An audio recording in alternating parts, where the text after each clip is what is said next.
So in this presentation, I'm going to just introduce, obviously you're completely familiar with the climate, nature and inequality crises, just talk a bit about the failure of nation states to address this, the fact that cities and local authorities are involved in an exciting initiative that is leading the way where nation states are not, introduce you to Race to Zero. I'm sure several of you will be familiar with Doughnut Economics, but I'll kind of go through that a little bit as well. Some of the principles that we're following in this project, why we think it should happen in Wales, and some of the lessons from COVID about why change is possible, and where we've got to on this project and the next step. So that's what I'm going to talk through, and yeah, we'll have some discussion at the end. So, I mean, the first point is that this, you know, anybody who's kind of seen the temperatures in the reported temperatures in the Arctic and Antarctic this week, extremes of 40 degrees above normal, will know that we really are at our last chance to stop runaway climate change. And, you know, the goal has to be to keep the hope of a 1.5 degree future alive. And also at the same time to halt the catastrophic decline of nature. And we know that those environmental crises are happening at the same time as a well-being crisis. So we've got an absolutely extraordinary widening of inequality globally and within Western countries, which is a lot responsible for driving the scale of overconsumption, which is responsible for environmental destruction. And I don't know if people saw Oxfam's Inequality Kills report, which showed that the incomes of the world's 10 richest people have doubled during the pandemic, whilst the incomes of the 99% have essentially flatlined or declined during the same period. But it's not just the 10 richest people who we can name and have, you know, they're doing their space flights and so on. It's actually the top 10% of people who the top 10 richest percentage of people globally are responsible for over half of humanity's greenhouse gas emissions and environmental destruction.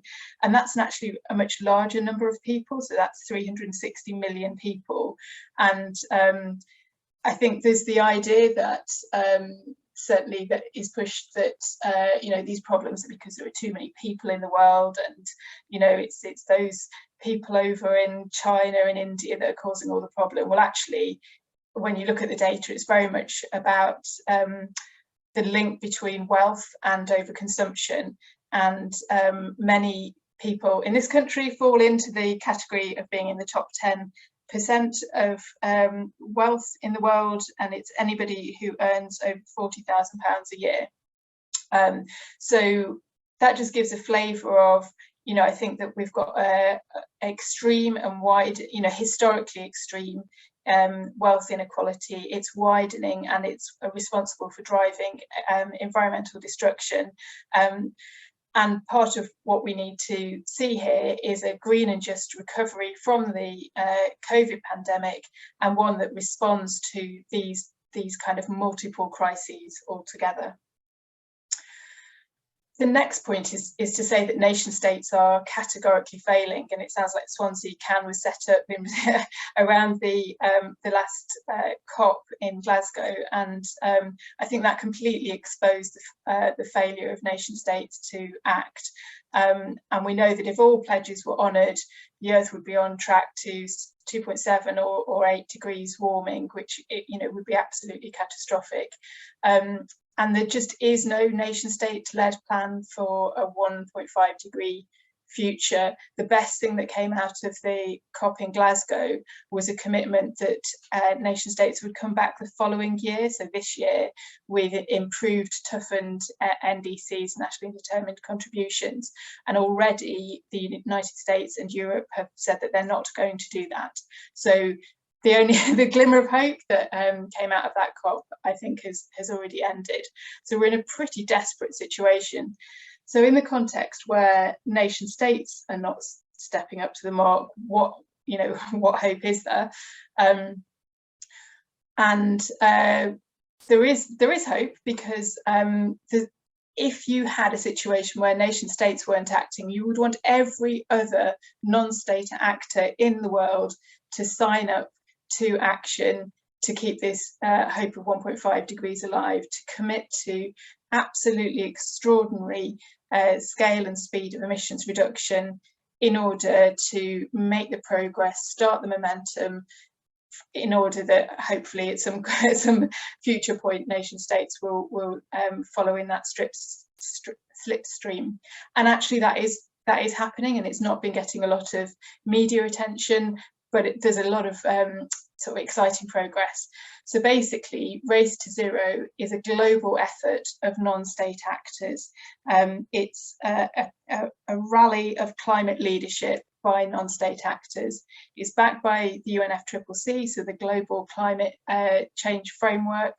It's based on emissions reduction in line with science, so in line with the scale and speed of action that's needed to keep to a trajectory of 1.5 degrees, but also equity-based targets. So we know that those least responsible for carbon emissions and climate change are facing the harshest impacts, and also the poorest countries are least able to make the investments needed for a green transition. And so at a global scale, there is a definition of equity, which says that the richest countries should go furthest and also financially contribute to a global transition. So that's baked into this proposal. So it's about acting now, not waiting to deliver the carbon cuts. And it's based on having carbon plans that are part of this global level of ambition, but the actual activities that need to happen need to be place shaped. They need to be relevant to each locality around the world. And it's also about innovating and collaborating across the world, because we're doing something now that has never happened before in history, both in terms of the speed of change, but also in terms of the technological and other innovations that are needed to achieve it. And so this is an initiative that connects all of these non-state actors together to learn from those that are going the fastest and trial different approaches, and so that everybody can adopt methods and approaches that work. So just to say a bit more about Race to Zero, so it's really quite a tough membership club. If you sign up to it, you're pledging to adopt a target to cut emissions, and it's a short-term target by 2030. And you know, we know that globally we have to more than halve emissions by 2030 if we're going to keep on track for 1.5 degrees, and that means the richest countries need to much more than 50% cut emissions by 2030. I'm just thinking, you know, about really what that looks like. That is a very, very ambitious or tough goal. And also the pledge is to adopt that 2030 goal, but also to have a pledge about when they're going to reach overall net zero. The second thing that they've got to do is adopt a climate change action plan, an evidence-based one that demonstrates how they're going to get on track for the emissions reductions that they have promised. The third thing is to proceed, so don't let all of the planning slow down some of the immediate actions that need to happen. And the fourth thing is publishing, and this is about transparency and accountability. So I think there's a lot of well, certainly a lot of greenwash happens, doesn't there, in the climate change world, a lot of kind of false claims, and this is about having benchmarked data that is reported consistently out on a global platform, so that the emissions reductions can be verified and people can have confidence that these are real emissions cuts that are happening. So that's what you need to do to sign up to Race to Zero. So it's a pretty tough sort of four things that need to happen.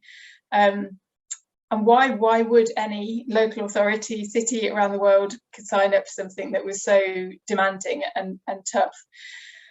So the advantages are that it provides a really compelling local to global vision of, you know, how action in your locality fits into a global initiative to reduce emissions, because I think we can all feel that what we do here doesn't make much difference. Well, actually, if you know that you're part of a global effort and can get a sense of how your contribution fits into other people's contributions, that can be quite motivating.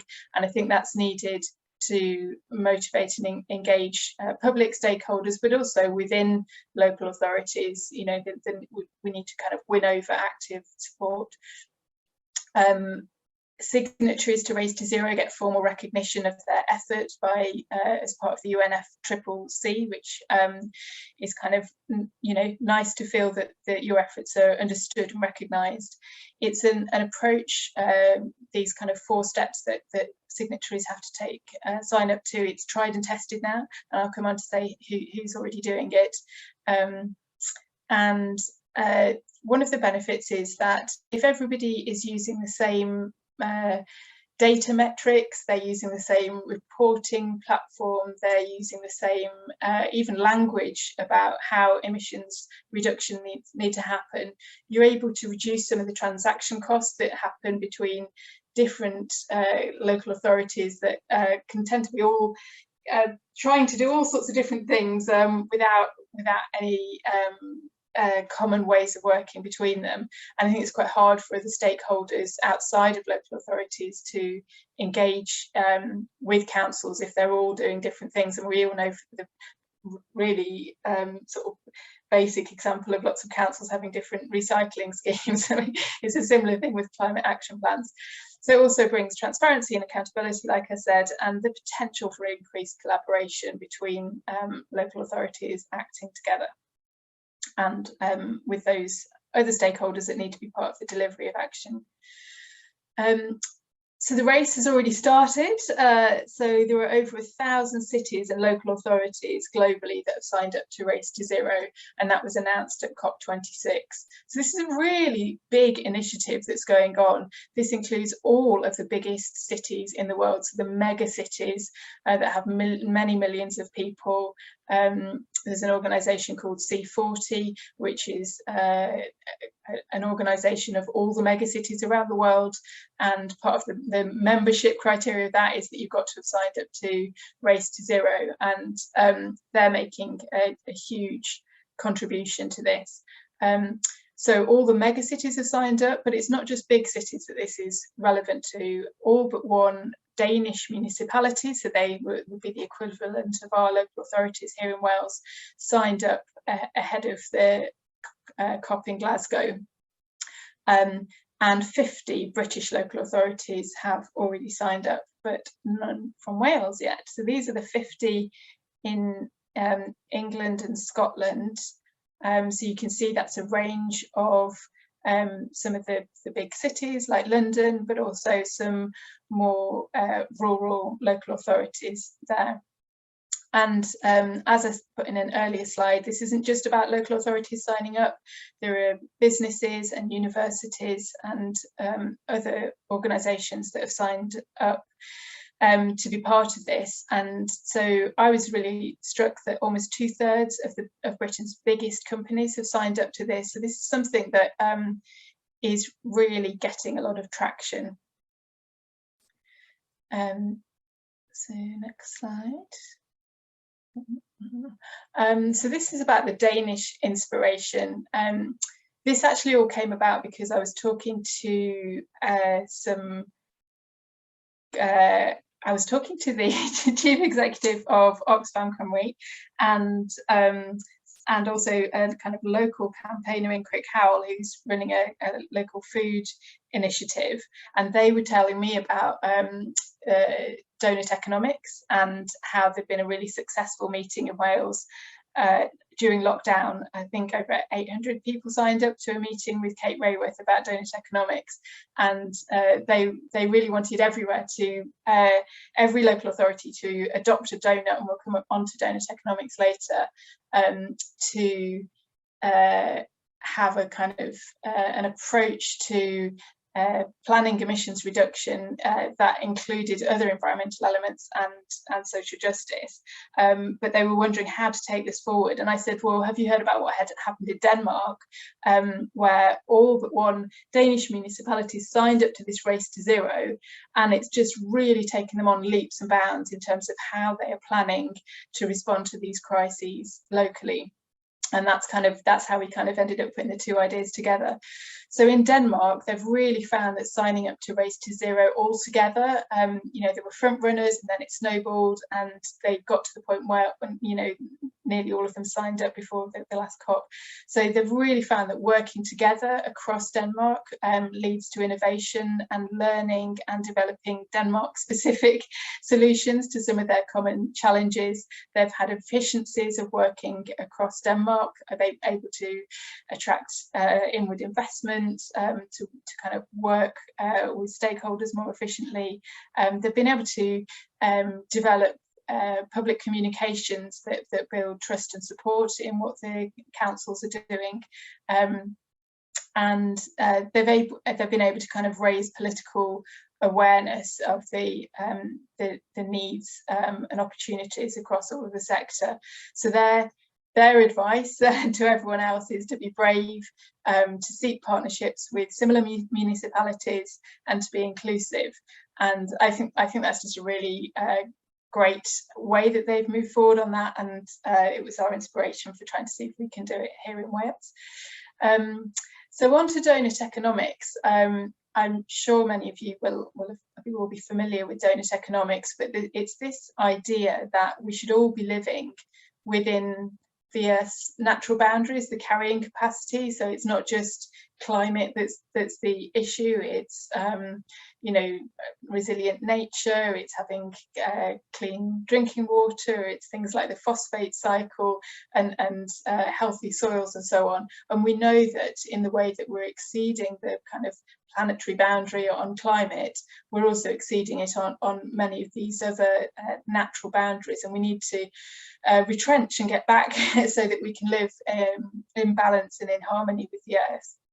But we also need to do that in a fair and inclusive way, and in a way that means that no one's left short on the things that we need to live, and they are defined by the Sustainable Development Goals that were agreed at a UN level several years ago.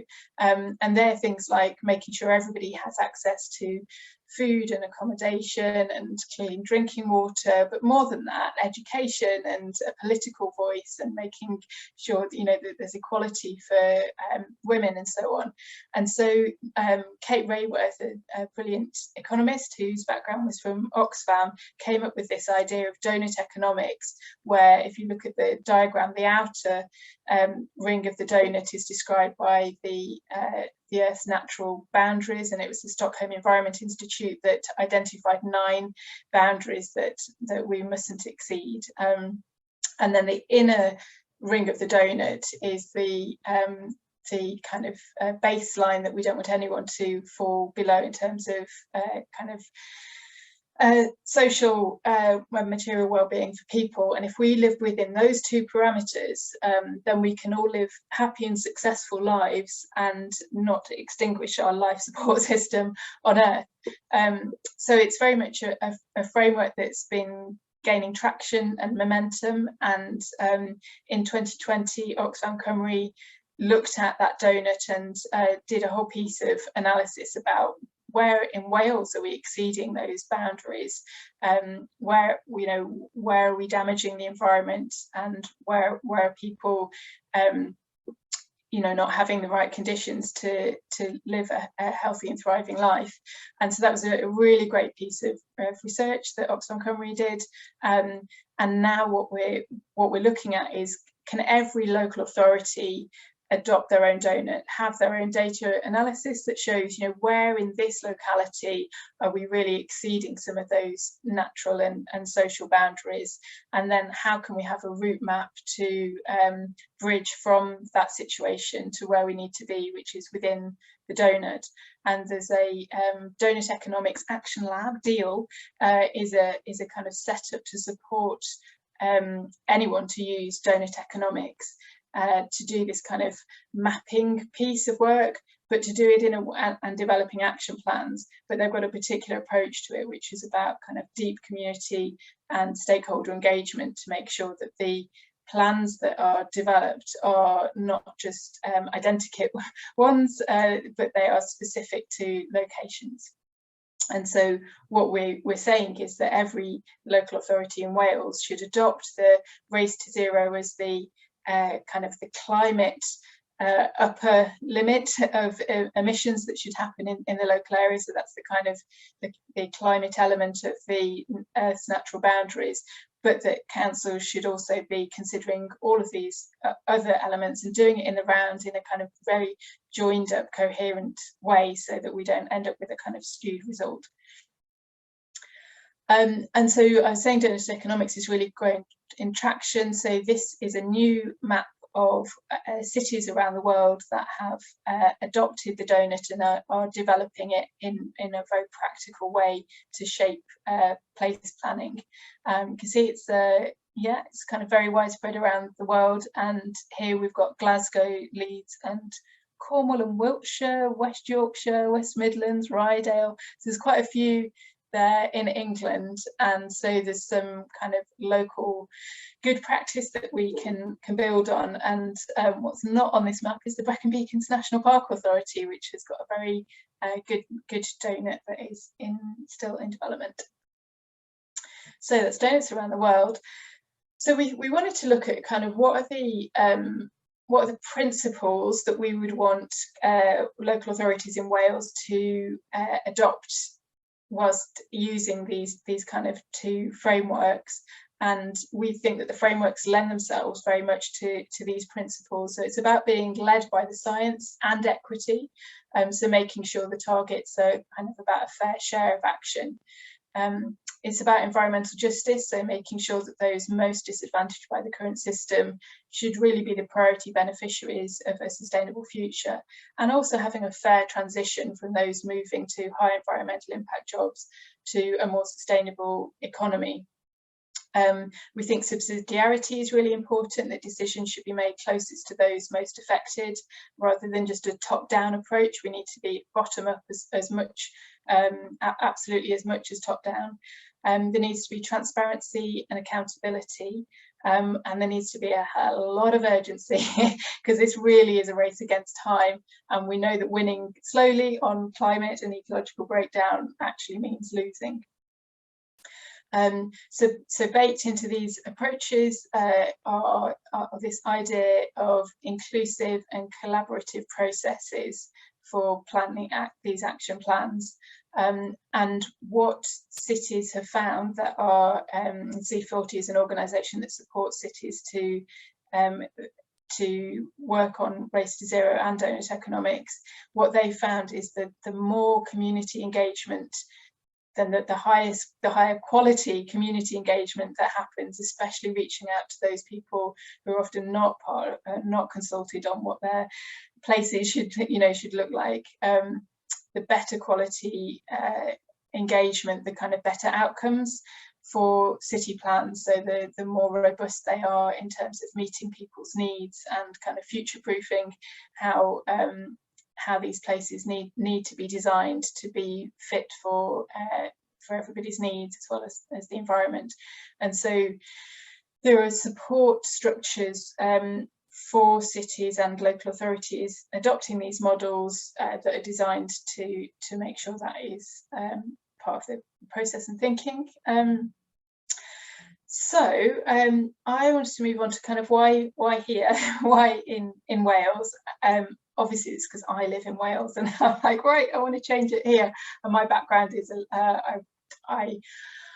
when I first came to Friends of the Earth, England, Wales and Northern Ireland, so nationally based in London, I was working on the Climate Change Act, 2008, Climate Change Bill, and then that went through, and then I worked on a campaign called Get Serious About CO2. It was a bad title, but it was about trying to get every council to take action on climate change.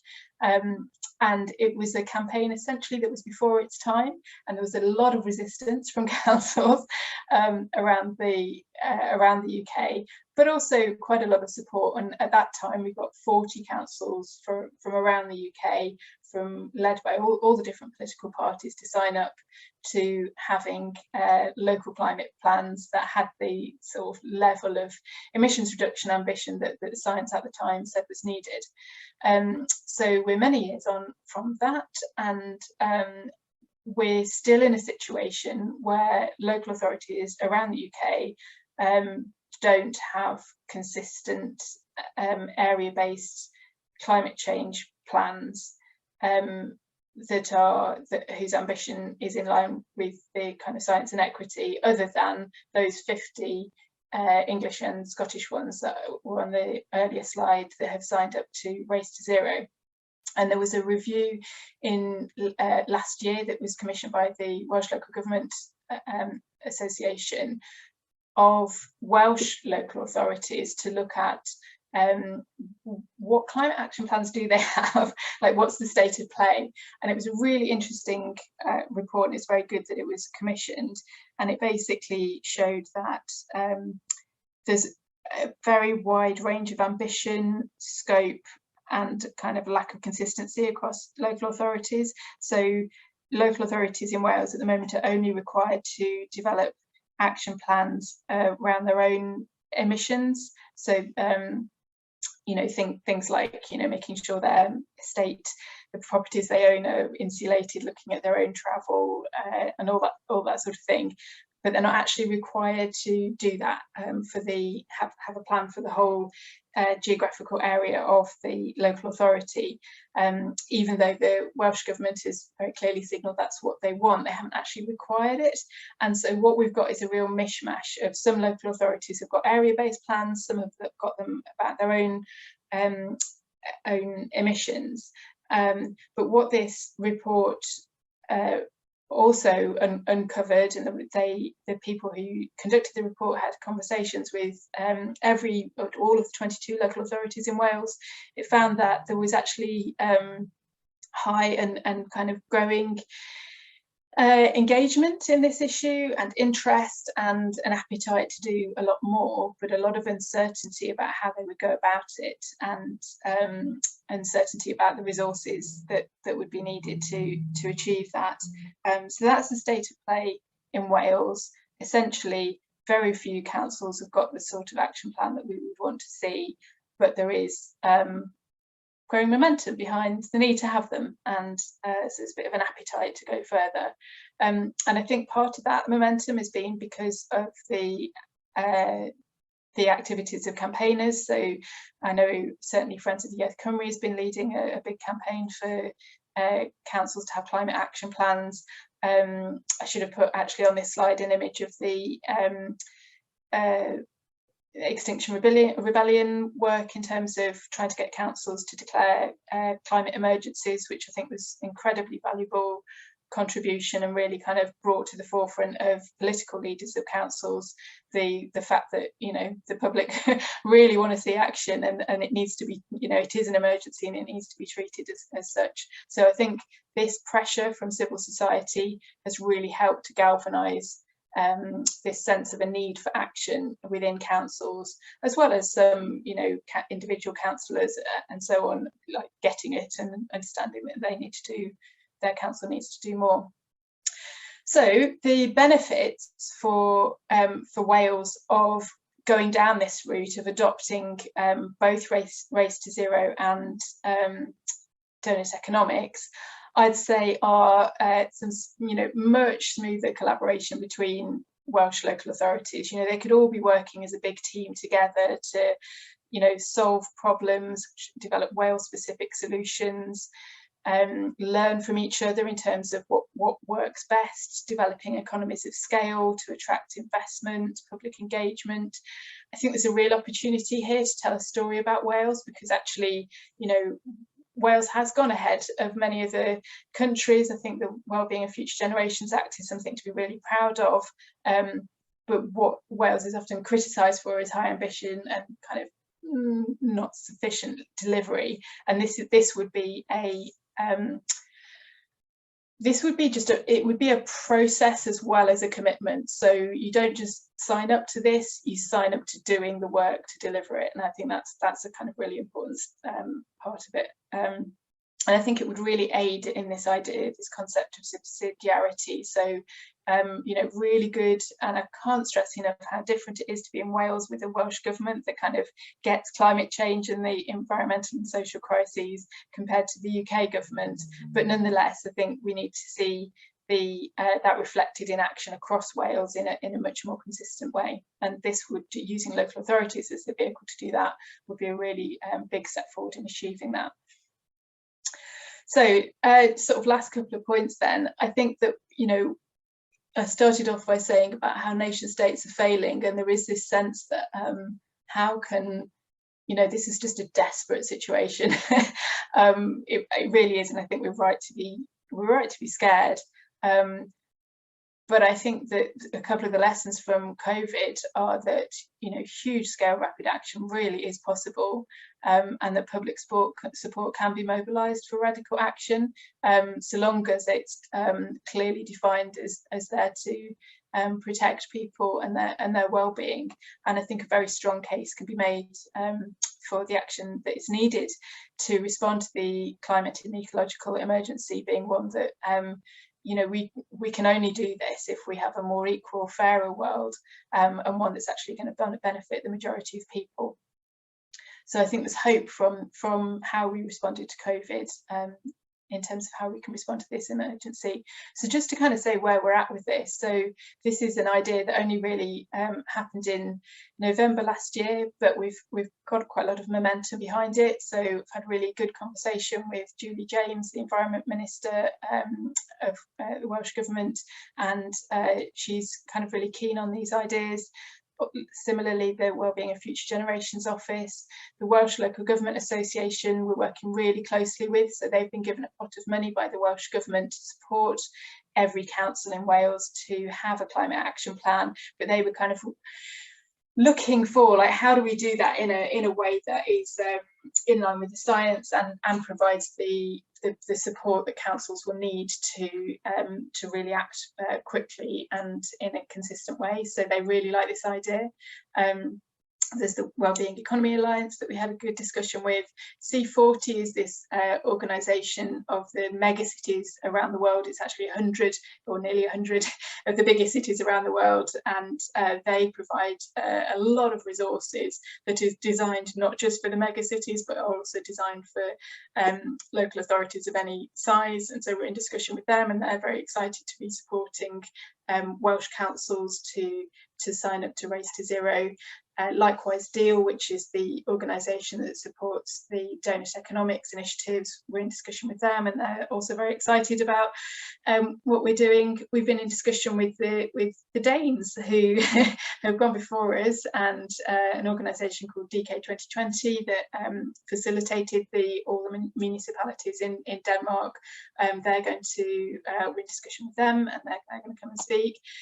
Glasgow and Cornwall are councils in the UK that have adopted both Race to Zero and Doughnut Economics, and are making the two work really well together. So we're having good conversations with them, and we've been having conversations with some of the NGOs in Wales, to start off with Friends of the Earth Cymru and Oxfam Cymru.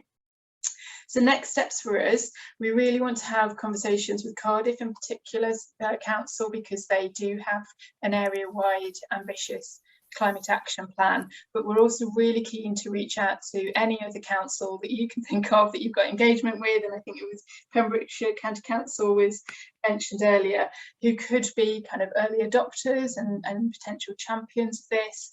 We really want to kind of use the networks that are open to us to kind of seek out the most likely enlightened councils, because part of this is going to be a coalition of the willing, demonstrating that this is practical and can work and has benefits, and trying to get a bit of a snowball effect to kind of pick the other, get this momentum going, so that all the other councils would get involved.